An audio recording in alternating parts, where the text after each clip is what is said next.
Very good morning student.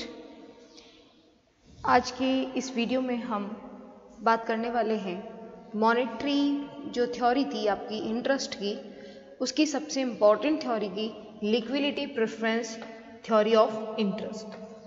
ये जो theory है ये किसका पार्ट है? मॉनेटरी थ्योरी का, इंटरेस्ट की, ब्याज का तरलता पसंदगी सिद्धांत।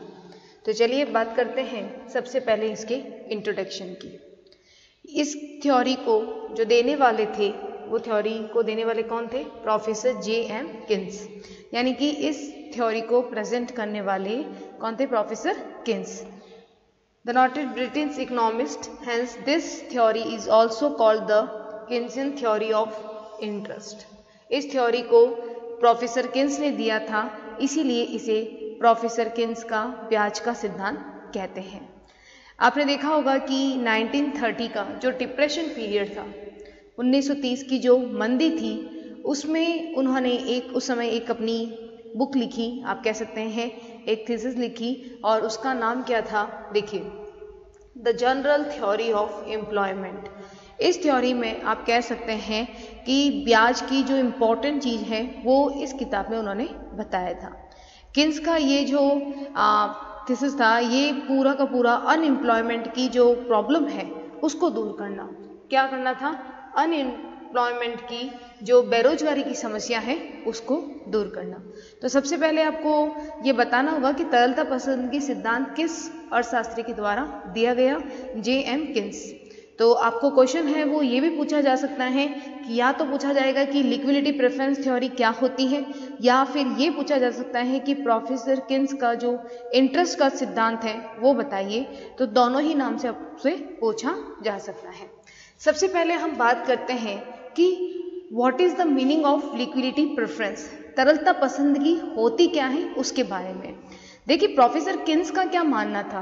प्रोफेसर किन्स का मानना था कि liquidity preference determination means higher preference to keep wealth in cash form according to him. ध्यान रखना, किन्स के अनुसार वो ये बताना चाहते थे कि तरलता पसंदगी का मतलब होता है कि लोग अधिकतर जो पैसा होता है, जो कैश होता है, वो अपने पास में रखना चाहते हैं। ठीक है, यानी कि वेल्थ में भी कीप इन सर्वल फॉर्म्स, यानी कि जो कैश है वो बहुत डिफरेंट अलग अलग तरीके से रखा जा सकता है। Like keeping wealth form in income in cash, सबसे जो मेन होता है वो कैश में रखा जाता है। साथ ही साथ अगर हम बात करें टू इन्वेस्ट इन, या तो फिर क्या कर दिया जाएगा? विनियोग कर दिया जाएगा। किसमें? It in the land, building, share, debenture, government securities etcetera. यानी कि जो किन्स का कहने का मतलब था कि तरलता पसंदगी का मतलब होता है कि कैश को हम होल्ड करके रखते हैं अपने पास में, या तो कैश को अपन नगद के रूप में यानी लिक्विडिटी के रूप में हम रख सकते हैं, या फिर हम क्या करते हैं उस धन को भूमि में, लैंड में, बिल्डिंग और या फिर प्रतिभूतियों, सरकारी प्रतिभूतियों में हम रख सकते हैं। ध्यान रखिएगा, सबसे ज़्यादा जो सुविधाजनक है कैश को रखना वो किस में होगा? कैश फॉर्म में। यानी जो भी हम अपनी पैसा है वो अगर कैश में रखें तो ज़्यादा बेटर होता है। क्यों? क्योंकि उस कैश का प्रयोग हम कहीं पर भी परचेज करने में कर सकते हैं। अगर हमारे पास लैंड, बिल्डिंग, शेयर, डिबेंचर होते हैं तो वो उससे हम कोई चीज़ को, कोई कमोडिटीज़ को परचेज नहीं कर सकते, कुछ सर्विसेज नहीं ले सकते। लेकिन अगर आपका ये जो पैसा है वो अगर कैश के फॉर्म में है तो आप कुछ भी, कभी भी, कुछ भी समय परचेज कर सकते हैं। तो ये उनका मानना था। क्लियर है आपको? चलिए आगे बात करते हैं इस थ्योरी के बारे में। सबसे पहले आपको मैंने बताया था कि पिछले जो लास्ट ईयर की जो हमने अभी प्रीवियस वीडियो में जो हमने थ्योरी देखी थी, उसमें भी आपने देखा होगा कि हमने डिमांड और सप्लाई को डिवाइड किया था। ठीक है, उसी तरह से यहाँ पर भी हम डिमांड ऑफ मनी और आपकी सप्लाई ऑफ मनी के बारे में डिस्कस करेंगे, लेकिन कुछ उसमें पॉइंट डिफरेंट हो जाते हैं। जैसे प्रीवियस वीडियो में हमने बात की थी आपकी लॉनेबल फंड की, उसमें आपने देखा कि डिमांड में 4 फैक्टर आ रहे थे और सप्लाई में भी 4 फैक्टर आ रहे थे। तो आप कंफ्यूज नहीं हो, इसलिए आप साथ साथ अपने नोट्स बनाते रहें। ठीक है, इसलिए डिमांड ऑफ मनी की अगर हम बात करें इस थ्योरी में, लिक्विडिटी प्रेफरेंस में, तो देखिए सबसे पहला जो हम डिमांड करते हैं कभी भी, तो वो करते हैं हम लोग ट्रांजैक्शन मोटिव्स के रूप में। ट्रांजैक्शन मोटिव का मतलब होता है व्यापारिक कार्यों के उद्देश्य से। देखिए आप देखते हैं कि जब भी किसी व्यक्ति को आवश्यकता होती है तो वो क्या करता है, यानी कुछ खर्च करना होता है, कुछ ट्रांजैक्शन करने होते हैं, इसीलिए वो चाहता है कि पैसा मेरे हाथ में रहे, यानी कैश के फॉर्म में रहे, और मैं कभी भी कुछ भी कमोडिटीज़ हैं या सर्विस हैं उसको परचेज कर सकूँ। ठीक है, यानी डेली रूटीन के जो कंजप्शन होते हैं उसको पूरा करने के लिए भी एक व्यक्ति क्या करता है, अपनी डिमांड करता है पैसे की अपने पास में रखने की, तो उसे कह सकते हैं ट्रांजैक्शन मोटिव। ठीक है, यानी कि कोई भी पर्सन हो सकता है, कोई अगर हम बात करें कोई बिजनेसमैन है, वो भी अपने डेली रूटीन के सारे काम करने के लिए अब चाहता है कि हमारे पास में लिक्विडिटी पैसा रहे, यानी लिक्विडिटी के फॉर्म में रहे पैसा, कैश के फॉर्म में रहे, ताकि हम कुछ भी परचेज कर पाए। तो यहाँ पे ट्रांजैक्शन मोटिव में आप एक पर्सन के बारे में भी लिख सकते हैं, दूसरा आप बिजनेसमैन के बारे में भी लिख सकते हैं। इसे L1 से प्रेजेंट किया है। किससे किया है? L1 से प्रेजेंट किया है ट्रांजैक्शन मोटिव को। दूसरा है प्रिकॉशनरी मोटिव, यानी दूरदर्शिता उद्देश्य। देखिए कभी कभी हम लोग अपने पास पैसा इसलिए रखते हैं कि कभी कोई बीमारी हो जाए, कोई एक्सीडेंट हो जाए, या फिर कभी जिस तरह से आप देखते हैं कि अभी कोरोना के टाइम पीरियड में लोग अपने पास पैसा इसलिए रखते हैं क्योंकि बैंक में आप देख सकते हैं, एटीएम पे देख सकते हैं, बहुत ज़्यादा भीड़ होती है, तो लोग अपने पास पैसा इसलिए रखते हैं कि कभी भी इमरजेंसी में कुछ भी प्रॉब्लम आ सकती है, तो भविष्य को देखते हुए अपने पास में पैसा रखते हैं, तो अपनी सुरक्षा के लिए। ठीक है, तो इसका हम कह सकते हैं कि भविष्य जो है वो अनिश्चित होता है, अनसर्टेनिटी होती है, इसीलिए लोग अपने कस्टम्स को पूरा करने के लिए, अपनी कह सकते हैं इमरजेंसी को पूरा करने के लिए पैसा अपने पास में होल्ड करके रखते हैं, यानी सुरक्षा के लिए। और सुरक्षा में बहुत सारे एग्जाम्पल आ सकते हैं, जैसे एक्सीडेंट आ सकता है, कोई बीमारी आ सकती है, आपके रीति रिवाज आ सकते हैं, आपके कस्टम्स आ सकते हैं, इसीलिए लोग अपने पास में पैसा रखते हैं। ठीक है, इसको भी हमने किससे प्रेजेंट किया है? L1 से प्रेजेंट किया है। तीसरा है स्पेकुलेटिव मोटिव, यानी कि सट्टा उद्देश्य। देखिए व्यक्ति जो होता है वो अपने पास में पैसा इसलिए भी रखता है कि फ्यूचर में वो इंटरेस्ट रेट, बॉन्ड, सिक्योरिटीज की प्राइस में होने वाले जो चेंजेस होते हैं उसका बेनिफिट उठा सके। सट्टे का मतलब होता है कि भविष्य में आप देखते हैं कि प्राइस अप होती है तो वो अपनी सारी सिक्योरिटीज को सेल करके बेनिफिट ले सकता है। तो कुछ लोग पैसा इसलिए अपने पास में रखते हैं कि वो कहीं और मतलब इन्वेस्ट कर पाए जहाँ पे उसको लगता है कि प्रॉफिट ज़्यादा होता है, तो इस उद्देश्य से भी लिए लोग अपने पास में पैसा रखते हैं। प्रोफेसर किन्स का मानना था कि भविष्य के संबंध में अगर वर्तमान की तुलना में अधिक जानकारी, अगर मुझे फ्यूचर के बारे में पता है कि इस बॉन्ड के प्राइस बढ़ने हैं या कि सिक्योरिटीज़ के प्राइस बढ़ने वाले हैं, तो मैं अब पैसा कहाँ लगा दूंगी? उन सिक्योरिटीज़ में लगा के उसका बेनिफिट ले सकती हूँ। इसको हमने जो प्रेजेंट किया है वो क्या है? L2 से। ठीक है, ये आपको ध्यान रखना है। तो ट्रांजैक्शन मोटिव और जो प्रिकॉशनरी मोटिव है उनको तो हमने कॉमन L1 से किया है, और जो कि स्पेकुलेटिव मोटिव है उसको किससे किया है? L2 से। ट्रांजैक्शन मोटिव यानी कि व्यापारिक कार्य के उद्देश्य और दूरदर्शिता उद्देश्य जो है वो उसका जो फंक्शन होता है वो होता है आपके वाई से, यानी इनकम से। जितनी ज़्यादा इनकम होती है हम लोग अपने पास में उतना पैसा होल्ड करके रख सकते हैं, और जितनी ज़्यादा आपके पास पैसा होगा आप अपने भविष्य की सुरक्षा के लिए उतना पैसा अपने पास में रख पाएंगे। ठीक है, तो ये जो फंक्शन है, ये दोनों जो फर्स्ट और सेकंड पॉइंट है, इनका जो फंक्शन बताया गया है वो किससे बताया है? इनकम से। ठीक है, और जो ये दूसरा L2 है इसका जो फंक्शन बताया गया है वो बताया है रेट ऑफ इंटरेस्ट से। ये आपको ध्यान रखना है। ठीक है, तो L2 का तो किससे आ गया फंक्शन? R से, और इसका फंक्शन किससे होगा? Y से। ये आपको ध्यान रखना है। तो चलिए आगे देखते हैं। अगर इसको एक फॉर्मूले में आप कन्वर्ट कर लेते हैं तो क्या होगा? देखिए, अगर मैं इसे जैसे कि L1 किसको डिनोट कर रहा था? फर्स्ट यानी ट्रांजैक्शन मोटिव, और प्लस जो आपका प्रिकॉशनरी मोटिव है या सेफ्टी जो मोटिव है उसको, और आपका L2 किसको बता रहा था? स्पेकुलेटिव मोटिव यानी कि सट्टा उद्देश्य। ठीक है, L1 का जो फंक्शन था वो क्या था? वो था Y। ठीक है, और उसी तरह से इसे जो L2 है उसका फंक्शन किसके साथ था? R से। ठीक है, तो इस तरह से अगर मैं इसे आगे सॉल्व करें तो हम क्या कह सकते हैं कि फंक्शन किस किस के बताए जा रहे हैं? इनकम और आपका रेट ऑफ इंटरेस्ट से। क्लियर है? तो L1 आपको पता होना चाहिए दो ऑब्जेक्टिव को पूरा कर रहा है, यानी कि आपका ट्रांजैक्शन मोटिव और दूसरा है यहाँ पे आपका प्रिकॉशनरी मोटिव, और L2 सिर्फ स्पेकुलेटिव यानी सट्टा के उद्देश्य को प्रेजेंट कर रहा है। ठीक है, तो एग्जाम में आप चाहें तो ऐसे लिख सकते हैं। आगे बात करते हैं इसके बारे में। देखिए कभी कभी हमसे 2 मार्क्स में क्वेश्चन लिक्विडिटी टैप के बारे में पूछा जा सकता है, तरलता जाल के बारे में। क्या हो सकता है? तरलता जाल। ठीक है, ये क्वेश्चन आपको 2 मार्क्स में भी पूछा जा सकता है और हमें अपनी इस थ्योरी में भी ये डायग्राम बनाना होता है। देखिए यहाँ पे क्या किया गया है, यहाँ पे आपके OY पे हमने बताया है इंटरेस्ट रेट को। ठीक है, साथ ही साथ O जो आपका X है उस पर बताया गया है डिमांड ऑफ मनी।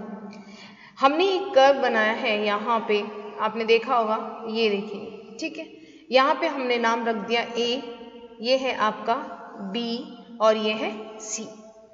ठीक है, आपने देखा होगा कि A से लेकर ये B तो क्या है, नेगेटिव स्लोप है, और उसके बाद में ये एक स्ट्रेट लाइन जैसी हो जाती है। ये जो स्ट्रेट B से C है, ये B2 जो C है वही कहलाता है आपका लिक्विडिटी टैप यानी तरलता जाल। अब ये क्या है? देखिए यहाँ पे ये बताया गया है कि इंटरेस्ट रेट में और लोगों की लिक्विडिटी प्रेफरेंस में क्या होता है, जो नेगेटिव रिलेशन होता है। अगर इंटरेस्ट रेट ज़्यादा होती है तो लोग लिक्विडिटी प्रेफरेंस को क्या करते हैं, अपने पास कम रखेंगे। क्यों रखेंगे कम? ताकि वो इंटरेस्ट का बेनिफिट ले पाए।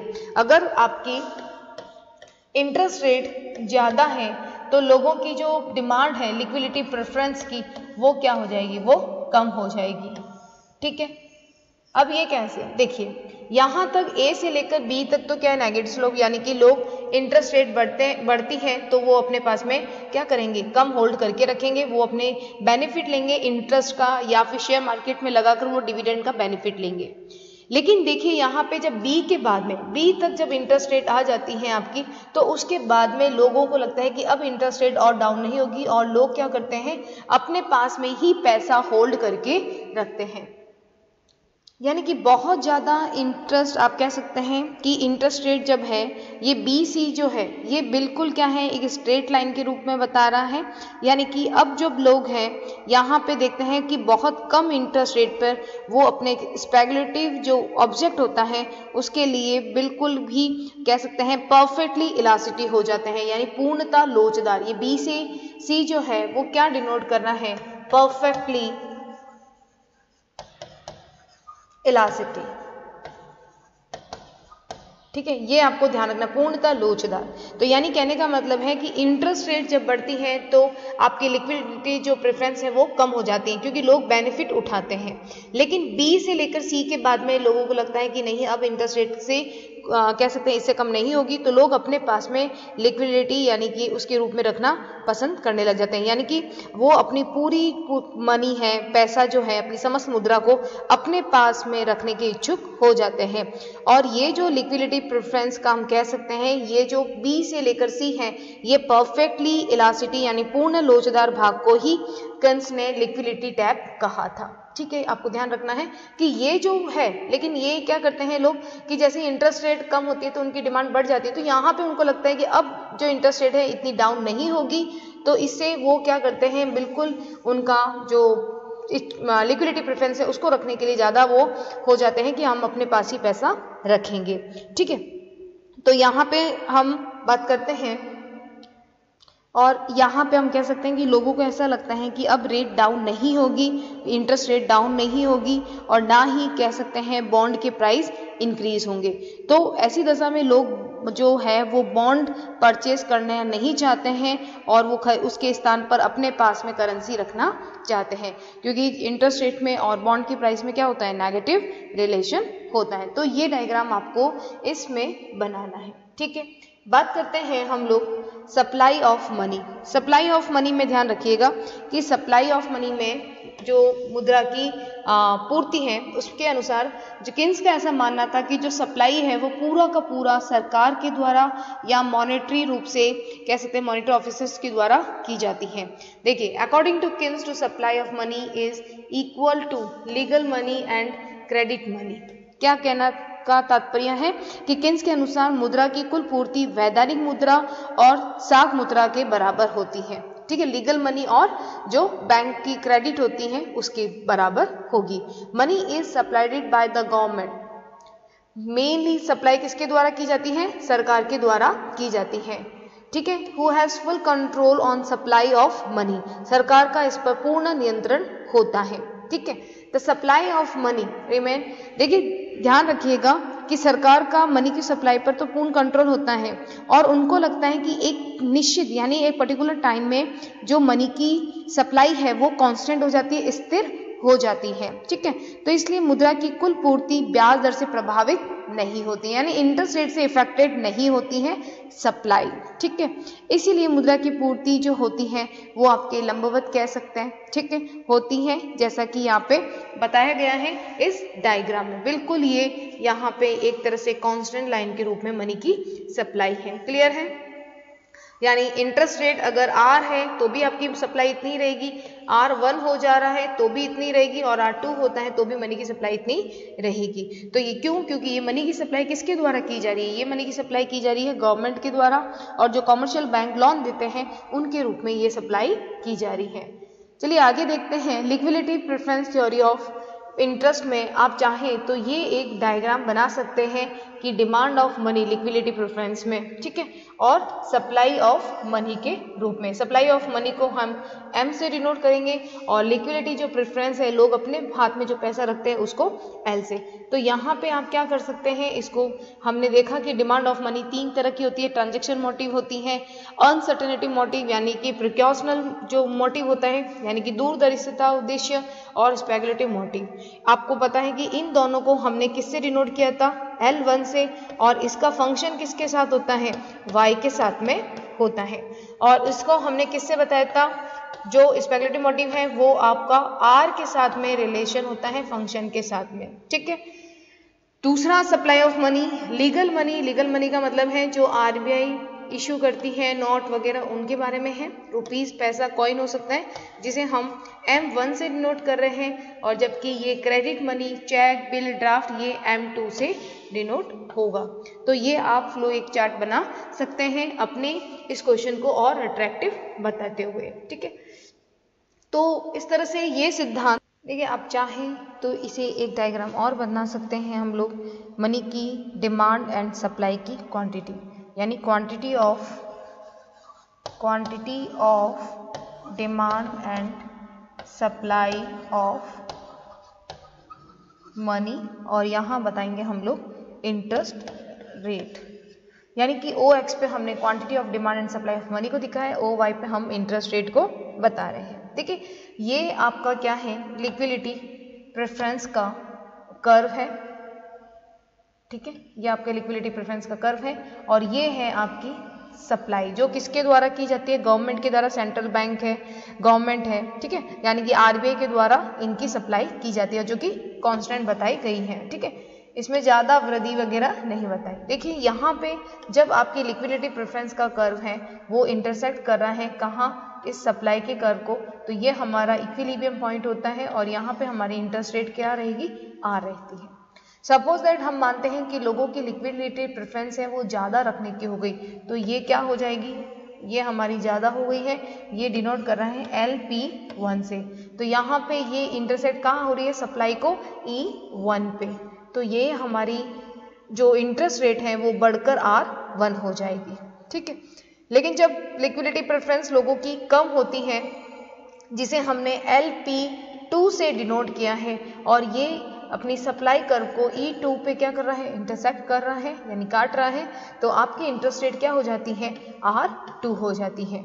ठीक है, यानी कि कहने का मतलब है किन्स ने क्या बताया गया है कि ये पूरा का पूरा एक मॉनेटरी सिचुएशन है, एक मौद्रिक घटना है।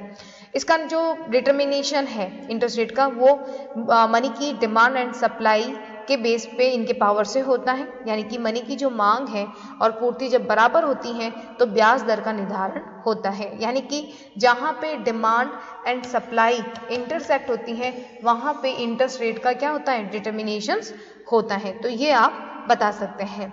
किन्स की जो थ्योरी थी वो एक शॉर्ट टाइम थ्योरी थी, यानी अल्पकाल में ये सारा देश की उन्होंने किन्स का मानना था कि शॉर्ट टाइम पीरियड में जो मनी की सप्लाई होती है वो कैसी होती है, कांस्टेंट होती है। तो शॉर्ट टाइम पीरियड में मनी की जो भी सप्लाई रहेगी वो किन्स का मानना था कि कैसी रहती है, फिक्स्ड रहती है, यानी कि उसमें चेंज नहीं आता है। ये आपको ध्यान रखना है। इसीलिए देखा आपने कि जो सप्लाई का कर्व है वो क्या है, बिल्कुल स्थिर है। ठीक है, तो ये आप इस डायग्राम को भी बता सकते हैं। चलिए बात करते हैं अब इसकी कुछ आलोचनाओं की। इस सिद्धांत की आलोचना क्या रही होगी किन्स की, उसके बारे में। Avoid marginal productivity of money, यानी कि इस सिद्धांत ने, जो किन्स का सिद्धांत था, उन्होंने सिर्फ मनी की डिमांड और केवल आप कह सकते हैं कैश के रूप में रखने के उद्देश्य से बताया, यानी लिक्विडिटी प्रेफरेंस था उस पर ज़्यादा फोकस किया था किन्स की थ्योरी ने। उन्होंने मार्जिनल प्रोडक्टिविटी को बिल्कुल इग्नोर कर दिया कि किन्स ने पूंजी की जो सीमांत उत्पादकता है उस पर ध्यान नहीं दिया।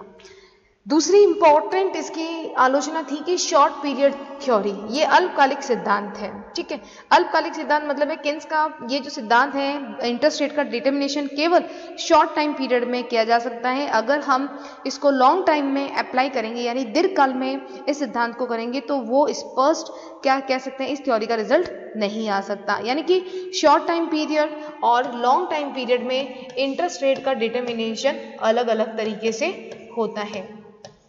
ठीक है, शॉर्ट टाइम पीरियड में आपने देखा सप्लाई क्या होती है, कांस्टेंट होती है। ठीक है, और लॉन्ग टर्म में आप कह सकते हैं इसका हम यूज नहीं कर सकते इस थ्योरी का। ठीक है, देखिए इनकंसिस्टेंट थ्योरी यानी असंगत सिद्धांत। प्रोफेसर जो नाहट थे या प्रोफेसर जो हैजलिट थे, उनका यह विचार था कि किन्स का सिद्धांत सिर्फ ब्याज दर उस समय अधिक होनी चाहिए जब लोगों की लिक्विडिटी प्रेफरेंस हो। ठीक है, परंतु अगर हम देखते हैं डिप्रेशन टाइम पीरियड में लिक्विडिटी प्रेफरेंस लोगों की बढ़ जाती है और ब्याज दर भी कम होती है। तो मतलब ये रिजल्ट प्रॉपर नहीं देता है कि अगर हम डिप्रेशन टाइम पीरियड लेंगे तो इसका रिजल्ट प्रॉपर नहीं आ पाएगा। ठीक है, अब not clear definition of money, मुद्रा की जो है वो अस्पष्ट परिभाषा इसमें दी है। किन्स का मानना था कि बैंक में जो जमा है, मुद्रा जो बैंक में सम्मिलित होता है या नहीं होता है, इसको क्लियर नहीं बताया। यानी कि मनी की जो सप्लाई है उसमें ये बैंक क्रेडिट जो यूज लिया था उन्होंने कि भाई सरकार भी करती है, लीगल जो नोट इश्यू होते हैं उसके साथ में बैंक क्रेडिट को इनको इंक्लूड किया था, जिसे हमने M2 से किया, उसको क्लियर नहीं कर पाया ये सिद्धांत। ठीक है, नेक्स्ट है लिमिटेड स्कोप। लिमिटेड स्कोप का मतलब है किन्स का ये सिद्धांत केवल और केवल मॉनेटरी फैक्टर्स को यूज करता है। किसको करता है, सिर्फ मॉनेटरी फैक्टर्स को उन्होंने इग्नोर कर दिया था, कह सकते हैं रियल फैक्टर को। तो इसीलिए इनका सिद्धांत जो है वो लिमिटेड स्कोप को बताता है। मौद्रिक तत्व को किन्स का सिद्धांत मानता है जबकि वास्तविक तत्व नहीं मान रहा है। इसीलिए सिर्फ मॉनेटरी फैक्टर्स आएंगे तो ये एक लिमिटेड स्कोप बन जाएगा। इनकम्प्लीट थ्योरी, इनकम्प्लीट थ्योरी का मतलब हो गया ये सिद्धांत आप कह सकते हैं किन्स ने जो इन्वेस्टमेंट होता है ये उसकी मांग और जो सेविंग्स होती हैं इसको ध्यान में नहीं दिया, इसीलिए ये एक इनकम्प्लीट थ्योरी है। यानी कि इस थ्योरी ने इन्वेस्टमेंट एंड सेविंग पे फोकस नहीं किया, इसीलिए ये इनकम्प्लीट थ्योरी है। ठीक है, नेक्स्ट क्या है, वास्तविक तत्वों की उपेक्षा। अभी मैंने आपको इसी पॉइंट में बताया था कि इसने इन्वेस्टमेंट एंड सेविंग को जो है कंसिडर नहीं किया था, इसकी अवहेलना की थी, सिर्फ मॉनेटरी फैक्टर को इसने यूज किया था। लिक्विडिटी टैप, देखिए लिक्विडिटी किन्स का मानना था कि लोगों की एक टाइम पे क्या होता है, तरलता पसंदगी बढ़ जाती है, लेकिन उनके जो अगेंस्ट में कहने वाले थे अमेरिकन इकोनॉमिस्ट, उनका ये मानना था कि लिक्विडिटी जो है वो पूर्णतः आप कह सकते हैं परफेक्टली इलास्टिसिटी नहीं होता है, अगर हम प्रैक्टिकल लाइफ में भी देखते हैं। क्योंकि लोग क्या करते हैं, लोग अधिकतर अपने पास में पैसा नहीं रखकर वो बेनिफिट उठाना चाहते हैं, कहीं ना कहीं वो बैंक में जमा कराते हैं। अगर वो बैंक में नहीं जमा कराएंगे तो उनको इंटरेस्ट, डिविडेंड, इन सब का लॉस हो जाता है। प्रैक्टिकल लाइफ में लिक्विडिटी टैप जो है वो पॉसिबल नहीं है कि लोग अपने पास में ही पैसा होल्ड करके रखते हैं। नेक्स्ट है इनडिटरमाइंड थ्योरी, ये अनिर्धारित सिद्धांत है। इंटरेस्ट रेट का जो डिटर्मिनेशन है वो सिर्फ तरलता पसंदगी से नहीं होता है, ब्याज दर के लिए आप देखते हैं सिर्फ इन्होंने स्पेकुलेटिव को ही मेन माना था, जबकि सट्टा मांग है वो जो स्पेकुलेटिव है खुद इंटरेस्ट रेट पे डिपेंड करता है, यानी सट्टा मांगे स्वयं ब्याज दर पर निर्भर करता है। ठीक है, तो हमें पहले से ही पता होना जरूरी है कि इंटरेस्ट रेट क्या होती है। तो आप कह सकते हैं इसीलिए ये एक अनिर्धारित सिद्धांत है, यानी ब्याज दर का जो निर्धारण है, इंटरेस्ट रेट का डिटर्मिनेशन है, वो लिक्विडिटी प्रेफरेंस द्वारा नहीं होता है। ठीक है, और वो सिर्फ किससे हो रहा है, स्पेकुलेटिव से, सट्टे से हो रहा था। अभी हमने देखा कि आर का फंक्शन जो है स्पेकुलेटिव का जो सट्टा का जो उद्देश्य है वो किससे है, ब्याज दर से है, जबकि जो स्पेकुलेटिव सट्टा है वो खुद किस पे है, इंटरेस्ट रेट पे डिपेंड करता है, तो ऐसे डिटर्मिनेशन नहीं हो सकता। ठीक है, नेक्स्ट है सौदा उद्देश्य, मांग, ब्याज की दर। देखिए इसमें हमने देखा कि transaction motive, demand and interest rate.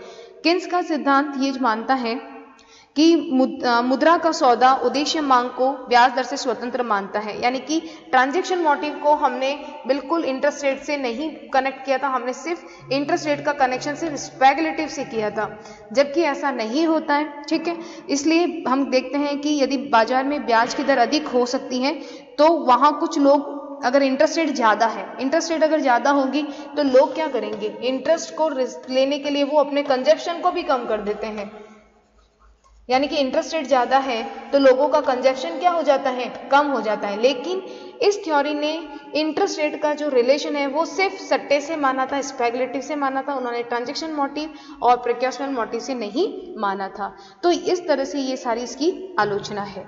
तो ये आज की थ्योरी थी हमारी लिक्विडिटी प्रेफरेंस की। मिलते हैं